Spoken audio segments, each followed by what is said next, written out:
HaShem, Shalom Aleichem, friends. I want to tell you a story that happened some time ago. There was a widow in Israel with 6 children, and she lived in a tiny, cramped 2-bedroom apartment plagued by poverty. And then one day, her pipe burst. This water was flooding the people downstairs, and she knew there is no way she can afford it. No way. So she asked people around, and they said, look, if anybody can give you decent price, it's this religious man. So I tried to call him. At least he's going to give you a fair price. And she had no choice. She called the plumber and hoped for the best. When the plumber soon arrived, he saw that the problem is more than just the burst pipe. It's not about the leak. It's about the whole pipe that needs to be replaced. He would need to tear the floors and replace the whole pipe. That's what he told her. And she said, okay, what can I do? I'm flooding the people downstairs. Please replace it. And he started working. And he spent the whole week fixing the pipe and breaking the floor, then fixing the floor, all these things. And of course, he had to do the job for the people downstairs, right? Because of course, it's your expense. And after it's all done, it was late evening, and he was about to leave. And she asked him, please give me the bill. He said, there is no bill. She said, how is it possible, no bill? You worked the whole week and there is no bill? Oh, he said, oh, I forgot to tell you, municipality pays for this kind of jobs as a part of city renewal program, right? Of course, you can tell that he was making up the story, right? She was surprised, but she never heard of this program. Usually people in need, they try to find out what is free programs that the city offer. There was not such a program, but okay, but she was very happy to believe this was true. So she thanked him from the bottom of her heart, and he left, and they never saw each other again. And we have a verse in Koheles 11:1 where it says, throw your bread on water, for in a length of day you shall find it. 20 years later, he was still working, honest person, down to earth, and he finally saved up enough money to buy a piece of land in Ramat Gan. It was like a new settlement back then. He decided to build a home. Right, so he went from one building supply store to another to check out the prices on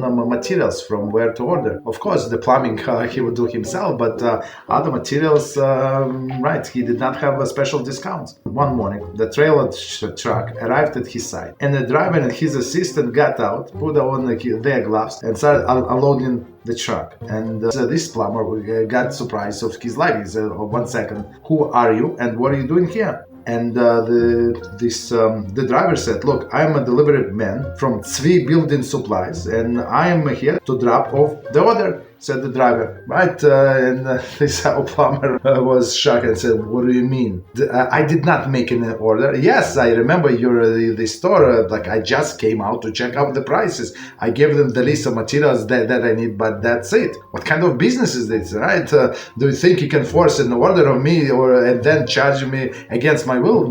Never going to happen. The driver took the papers and said, look, the shipping order here says that materials were paid in full, and there is nothing that you have to pay, sir. I'm just here. Please don't yell at me. I just have to do my job. Like I'm a delivery guy, right? If you have any problem, just go to the store and talk to them. We're just doing our job. Look, you don't owe anything. And delivery guys continue unloading. This man, furious, he hurried to the store in the front office and began shouting at the clerk. And he said, the clerk said, I'm sorry, sir, please don't yell at me. Look, and he showed his screen. Look, it says that's your address, that's your order. It's paid in full in cash. I don't know anything. I did not take this order for you. I just only can tell you what it says on the computer. The order is paid for. And the plumber continues screaming. He says, I ordered them, I paid for them. No way. This is some dirty trick to get business out of me, said the plumber.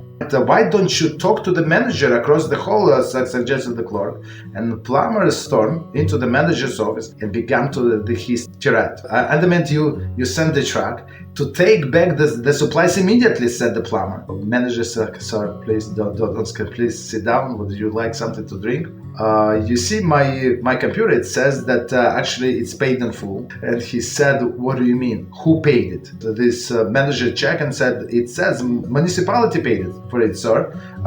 Paid by a city renewal program. City renewal program? What are you talking about? Are you kidding me? Asked the plumber, and he already had enough. No, I'm not kidding, says this man. Remember 20 years ago when you spent the whole week fixing the poor windows broken pipe in apartment where all of her kids were sleeping on not even on the beds. She could not even afford the beds. We were sleeping on the mattresses on the floor, right? And then you said that you claimed that city renewal program actually paid for it, sir. That woman was my mother. We were little boys then, like lying on the mattresses. We were afraid even to breathe because we knew how mother has exactly zero money. She did not have anything. She owned everybody, right? And now if you would give your bill, it would kill her. And right, but I remember what you said about city renewal program that already paid for, and me and my brothers, my little brothers, we understood it was a lie. You just made it up. And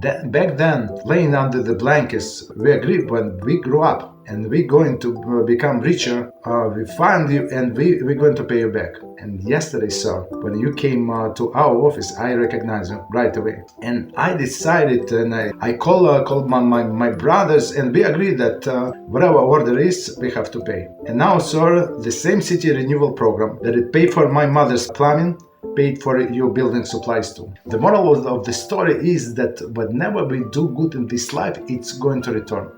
It's going to return, one way or another. As Shlomo HaMelech in Koheles 11:1 said, throw your bread on the water. For the length of the days, in the length of the days, you shall find it. Lord Mizas and Bechore.